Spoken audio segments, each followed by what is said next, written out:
with the most groundbreaking news that just took place a couple of days ago, and it was further solidified yesterday. Olympic gold medalist, arguably the greatest gymnast of all time, Simone Biles, just announced yesterday that she is withdrawing from the all-around individual competition at the Tokyo Olympics. We obviously saw her have to remove herself and withdraw herself from the team competition in the final against the Russian Olympic Committee, in which the U.S. team finished with a silver medal. And I'll touch on the performances of some of her teammates in just a moment. But I think that this is really an important story that we need to talk about. It's a really important story because she is withdrawing due to mental health struggles that she was claiming were a bit overwhelming at this moment in her life, at this biggest stage, on this biggest stage of her career. And I've said this before, that we as sports fans have been so blessed and so privileged to be witnessing the greatest athletes that have ever descended onto our planet. You look at traditional sports, the footballs, the basketballs, the baseballs, with the LeBrons, the Michael Jordans, the Tiger Woods in golf, Mike Trout, Federer, Nadal, Serena Williams. The list goes on and on of the greatest athletes in traditional sports to be playing. But then you look at the eclectic sports, the sports that most traditional fans maybe don't follow or consume as much of, the Tony Hawks in skateboarding, the Michael Phelps in swimming, and now the Simone Biles. And to me, Olympic athletes are the most unique athletes that we have in sports, in my opinion, because the experiences that they have to go through is so unique, so different from that of any other athlete. And because of that, Olympic athletes, in my mind, experience the most unique types of pressure than any athletes that we have in any other sport. Because when you look at whether it's a baseball, whether it's a basketball, soccer, tennis, Grand Slams, MLS, World Series, Super Bowl in football, NBA title, in all of those sports, every single year, all these athletes within those sports have an opportunity to compete for their sports' most coveted championship, most coveted title at the end of the year. The Olympics, they occur every 4 years. So when we say, oh, Aaron Rodgers has a lot of pressure on him to win the Super Bowl for the Packers, or Tom Brady's got to win a Super Bowl, LeBron, KD has to win an NBA title, otherwise it's going to diminish his legacy. Well, that's true, but the reality is that they could come back next year and get the same crack at winning a title or winning that championship as they would the year before. With the Olympics, you can have an 18-year-old debuting in their Olympics, and if they win a medal, they celebrate with sparkling apple cider. And 4 years later, when their next opportunity at the Olympics rolls around, if they win a medal, they're legally allowed to drink. They celebrate with a glass of tequila. It's a big 4-year gap between each set of times that you can compete in the Olympics. And so, to me, what makes the Olympic athletes so unique and what makes their mentality almost even more fragile than that of other athletes is the fact that you don't always have an opportunity for redemption. You don't always have an opportunity to redeem yourself for a poor performance. There is no tomorrow. There is no second chances. For a lot of these athletes that qualify for the Olympics, this is the only time in their life that they'll get an opportunity to compete on the Olympic stage.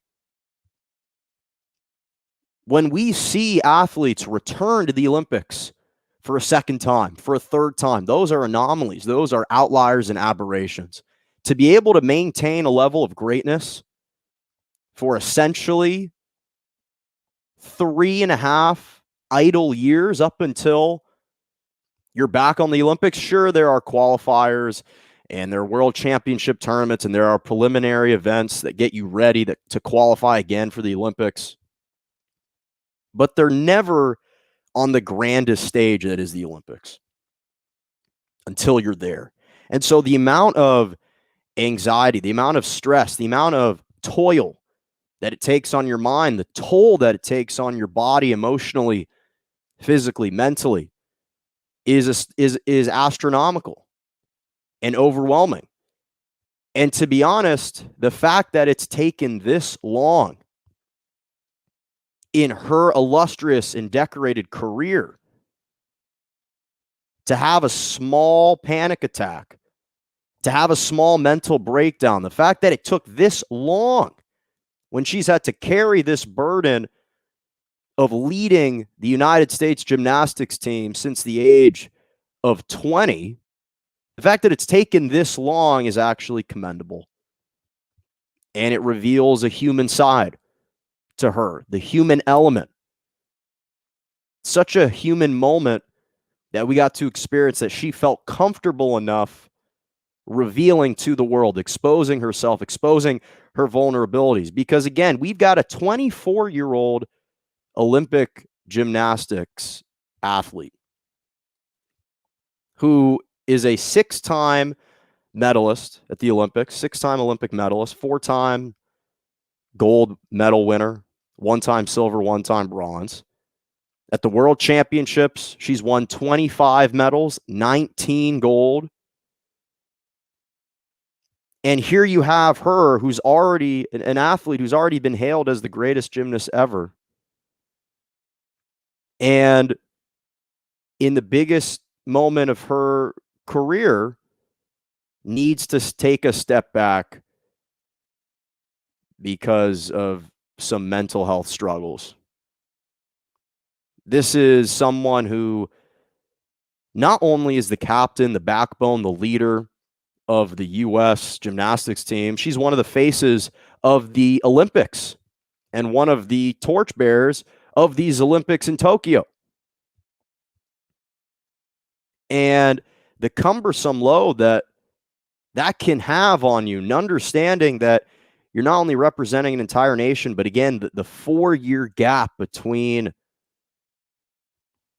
the next Olympics is something that I think we don't emphasize enough. And it shows the tremendous amount of vulnerability, a tremendous amount, in a proud way, vulnerability, shows a tremendous amount of courage, bravery. But I think the most important thing and the most important takeaway from this is the honesty and the transparency. The fact that she's willing to openly confess something that's been eating at her for the last several days. And so we've discussed the importance of mental health throughout life, and especially I think it's so prevalent now. We're living in such an age where mental health is so important with social media and the pernicious influences that it has, where all of our athletes who we adore are judged, are ridiculed, are scrutinized daily, every single day. They're belittled and held under this impossible expectation to be perfect and godlike every single day of every single minute. And the fact that we then expect them to come out and be able to perform like they do is remarkable. And it really highlights how truly impressive they are. I mean, mental health has been such an important part of many athletes, and many athletes recently have felt comfortable speaking out about it. Obviously, Naomi Osaka, the most notable one recently to come out and speak out and actually miss an event, 2 Grand Slams in women's tennis because of her mental health struggles. And that sometimes, as we're seeing, is a big contributor to why some of these athletes need to be absent from tournaments or need to take time off. Obviously, in the NBA, Kevin Love, DeMar DeRozan, Kyrie Irving have spoken out about it. We've seen former athletes and present athletes. Michael Phelps battled depression and suicidal thoughts, and he's the most decorated Olympic athlete and one of the greatest athletes, if not he's in the argument and in the discussion for greatest athlete of all time. Serena Williams has battled depression. Lindsey Vonn has battled depression. Aly Raisman, a 3-time Olympic gold medalist and a former teammate of Simone Biles, she openly admitted that she was battling depression as well. Terry Bradshaw in the NFL battled depression.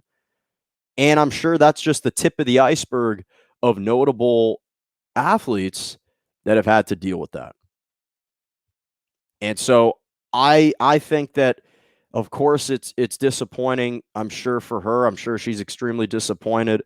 Obviously, as fans, we would love to see her out there, but at the same time, I hope that she finds the help that she needs. I hope she gets the treatment that she needs. And I'm glad that she's been able to feel comfortable enough and strong enough and secure enough to put her well-being ahead of a 5-inch golden circular plaque. And listen, perhaps a couple days off, maybe that'll give her some time to regroup and recover a little bit more, and perhaps she can compete next week in some more of the individual events. If she doesn't, then she doesn't. And it is what it is. But I was extremely proud of how she came out and spoke her mind, spoke her truth. And I'm extremely impressed with her teammates and how they competed, the toughness, the poise, the composure. Literally having their best teammate, the main cog in the wheel and in the machine, being removed mid-competition. Suni Lee, what was absolutely fantastic. Jordan Childs, Grace McCallum, all of them, they stuck together. They galvanized one another, and they competed. And the fact that Biles still remained there in the gym, supporting them, rooting them, I appreciate that a lot as well. And they performed extremely well. And I hope that Simone Biles gets the help that she feels that she needs, because when she is on top of her game, like she alluded to, it's a dangerous sport if you're not all in mentally 100% there. And she's one of the greatest athletes to have ever performed at the Olympics. So I hope that she gets the help that she needs. And I look forward to seeing her again compete in the future.